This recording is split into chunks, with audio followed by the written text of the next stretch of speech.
Les forces de l'ordre ont entamé ce matin dans le district d'Abidjan une opération de saisie de mototaxis. Depuis le 2 mai dernier, le gouvernement avait demandé à ces mototaxis de cesser leurs activités sous peine de voir leurs moyens de transport mis en fourrière. Les élections générales en Afrique du Sud, c'est demain 8 mai. Un politologue se prononce sur ce scrutin général dans la nation arc-en-ciel.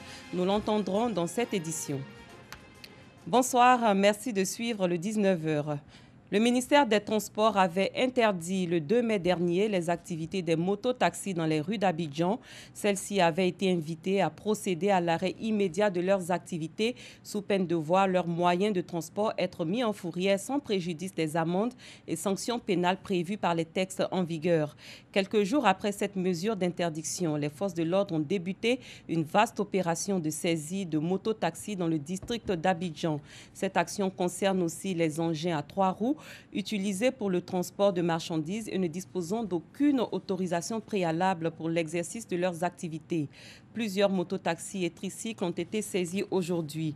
Et pour cette première journée, cette opération de saisie a permis la mise en fourrière de 364 engins à 2 roues et 3 roues, dont 219 motos et 145 tricycles. L'utilisation de ces engins concourt à l'insécurité routière, selon le commissaire principal Touré Abdoul Kader, sous-directeur en charge de la police spéciale. L'ONG Femmes en Action, debout pour ton épanouissement, vient de lancer le projet d'alphabétisation et d'autonomisation de 500 femmes dans le département de Dianra, région du Béré. Elle entend ainsi jouer sa partition dans l'autonomisation de la femme. Ce projet est financé à hauteur de 15 millions de francs CFA. Il vise à donner aux femmes rurales la chance de savoir lire, écrire et calculer pour mieux affronter les défis liés à leur autonomisation. Soro Corona. Selon les données de l'Organisation des Nations Unies pour l'éducation, la science et la culture, UNESCO, plus de 60% des femmes en milieu rural ne savent ni lire, ni écrire et encore moins calculer. Cette situation dans l'alphabétisme constitue un frein à la quête d'autonomisation financière et sociale de ces femmes en Côte d'Ivoire. Pour faire de l'alphabétisation un puissant levier de l'autonomisation de la femme en milieu rural, l'ONG Femmes en Action debout pour ton épanouissement Côte d'Ivoire mène des actions sur le terrain. À Dianra, dans la région du Béré, 500 femmes sont à l'école. Grâce à l'UNESCO, à travers la Commission nationale, 500 femmes, parmi nous bénéficieront d'une formation et d'un encadrement pendant 9 mois. L'objet principal de ce projet, pour nous, est contribuer à l'autonomisation des femmes rurales de Dianra. Financé à hauteur de 15 millions de francs CFA par l'UNESCO, ce projet intervient comme un soulagement pour ces femmes. J'ai fait l'école CE2. Je me débrouille un peu. Mais tout ce que je voulais savoir écrire et puis lire. L'alphabétisation, c'est une très bonne chose pour tout le monde, que ce soit femme et homme. Surtout nous les femmes. Parce qu'il y a plein parmi nous qui ne savent pas écrire ni lire. Les autorités administratives et politiques de Dianra ont engagé les femmes à s'approprier le projet. L'ONG Femmes en Action debout pour ton épanouissement Côte d'Ivoire existe depuis 2013. L'ONG FAPESI fait la promotion de l'alphabétisation de la femme et de la jeune fille, de la création de groupements coopératifs féminins en milieu rural. Le prix de l'essence super passe de 620 à 630 francs CFA, soit une augmentation de 10 francs du 6 au 31 mai en Côte d'Ivoire. Le prix du gasoil, par contre, reste inchangé à 615 francs CFA pour la même période. Ces nouveaux prix sont en vigueur depuis le lundi 6 mai 2019 dans les stations-service du pays. Un mot d'environnement, les enjeux du changement climatique ont été récemment expliqués à des organisations de la société civile. C'était lors d'un atelier animé par le ministère de l'Environnement et du Développement durable, une rencontre initiée par l'Alliance panafricaine pour le climat et la justice. Pagasso reconnaît.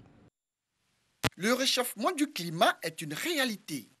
Selon le GIC, le groupe d'experts intergouvernemental sur l'évolution du climat, la température moyenne à la surface de la Terre a déjà augmenté de 1,1% Celsius depuis le 19e siècle. Conséquence, augmentation des températures moyennes de l'air et de l'océan, fonte généralisée de la neige et de la glace et augmentation du niveau moyen de la mer. Autant dire qu'aucune partie de la terre n'est épargnée par le fléau, même pas la Côte d'Ivoire. La Côte d'Ivoire est un pays qui est très vulnérable au changement climatique et dont l'indice de vulnérabilité le place en 147e position sur 187 pays. C'est dit que la Côte d'Ivoire vit réellement la question du changement climatique. La menace du changement climatique est prise très au sérieux par les gouvernements et par les organisations privées. C'est le cas du PACJA, l'Alliance panafricaine pour le climat et la justice, qui sollicite ici le ministère en charge de l'environnement et du développement durable afin d'outiller davantage les organisations de la société civile impliquées dans la lutte contre le changement climatique. Une société civile qui n'est pas formée est une gangrène, et même une tare. Alors nous nous formons pour aller auprès de la base, qui sont les populations vulnérables. Pour ce faire, nous avons invité le PNCC, qui est un organe étatique, mais qui est sous la tutelle du ministère du Développement durable. Après une journée de formation, les participants en ressortent avec des notions nouvelles.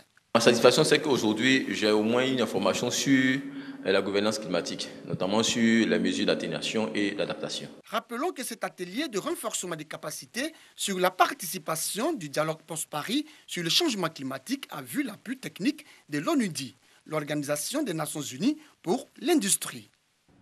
En religion, la Commission nationale chargée de l'encadrement des élèves et étudiants de la jeunesse des églises protestantes a initié un jeûne de 40 jours en faveur de l'école ivoirienne. Une initiative qui fait suite aux grèves répétées dans le secteur de l'éducation. La cérémonie de clôture a eu lieu dimanche dernier au temple Shiloh à Yopougon. Bintou Pekele, Dongui Dongui. Les 27 sections de la Commission nationale chargée de l'encadrement des élèves et étudiants des églises protestantes ont jeûné et prié pendant 40 jours en faveur de l'école ivoirienne. Un moment de prière et d'apaisement initié suite aux 2 mois de grève qui ont secoué l'école. Nous sommes jeunes, nous avons de l'avenir, nous sommes des élèves, nous sommes des étudiants. Moi, je suis enseignant à l'université, mais nous sommes tous des acteurs de l'école ivoirienne. Et nous sommes sans ignorer que l'école va mal. Il y a beaucoup d'interruptions au niveau de l'école. L'enseignement est, à mon sens, au rabais. Le niveau des élèves n'est plus au niveau que nous souhaitons. Nous, en tant que jeunes, conscients de ce que ça va perturber notre avenir, et aussi, nous n'avons pas d'autre moyen de lutter que de prier et de jeûner. Les élèves et étudiants de la jeunesse des églises protestantes se sentent soulagés à la fin de cette période à concentration spirituelle. Nous pouvons dire que petit à petit les cours reprennent et nous avons foi en notre Dieu, en ce qu'il touchera le cœur des acteurs du système éducatif ivoirien. Ils trouveront une solution plus durable à cette crise qui mine l'école ivoirienne. C'était vraiment du désordre, mais avec le temps, avec le jeûne, je sais que Dieu a mis sa main. Et tout est fait. Cette initiative, la première du genre, est encouragée par les responsables de l'église Sema de Yopougon. C'est une belle initiative pour la jeunesse que de prendre 40 jours de jeûne en faveur de l'école ivoirienne, qui, nous ne sommes sans ignorer, a été pour cette année victime de beaucoup de troubles. Donc c'est vraiment une aubaine, c'est une situation heureuse pour nous. Cette action qui est menée est une action que nous saluons, qui fait partie du cahier de charge de cette commission. La commission nationale chargée de l'encadrement des élèves et étudiants est une composante de la jeunesse des églises protestantes. Elle œuvre pour l'amélioration du taux de réussite scolaire et universitaire de tous ses membres. En sport, la 2e édition du tournoi des nations de football dames de l'UFOAB se tiendra du 8 au 18 mai prochain à Abidjan, comme l'année dernière. Les organisateurs ont dévoilé les pays en lice. Il s'agit de 6 pays issus de l'Union des fédérations ouest-africaines de football, zone B, Burkina Faso, Côte d'Ivoire, Nigeria, Ghana, Togo et Niger, et du Sénégal et du Mali qui appartiennent à la zone ouest A. Ils seront répartis en 2 groupes de 4 pour la compétition. Le match inaugural va opposer la Côte d'Ivoire au Togo. Je vous propose d'écouter à ce sujet l'entraîneur de l'équipe ivoirienne, Clémentine Touré. Elle était au micro de Doigt de Laser. Nous avons notre chance à apprendre dans cette compétition, quand bien même nous venons pour apprendre, parce que nous avons un groupe très jeune, nous venons pour apprendre à travers ce tournoi et je pense que l'envie viendra au fur et à mesure des matchs. Voilà, donc je voudrais rassurer les Ivoiriens, venez au terrain nous supporter, nous avons besoin de vous, nous avons vraiment besoin de vous pour aller de l'avant. Il faut venir booster nos filles à la victoire. Sous d'autres cieux, le chef d'un groupe sécessionniste politico-religieux en République démocratique du Congo, qui s'était échappé de prison en mai 2017 lors d'une évasion spectaculaire, a été présenté mardi à la télévision publique par un responsable politique. Les autorités ont promis de le reconduire en prison. Nemwanda Nsemi s'était évadé le 17 mai 2017 de la prison de Makala, qui avait été la cible d'une attaque qui avait conduit à l'évasion de plus de 4000 détenus.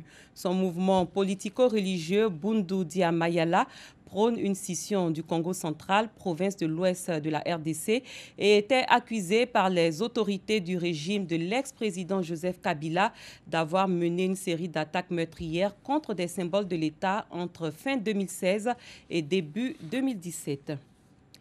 Les électeurs sud-africains se rendront aux urnes demain mercredi 8 mai pour élire leurs députés au Parlement et leurs représentants dans les 9 assemblées provinciales.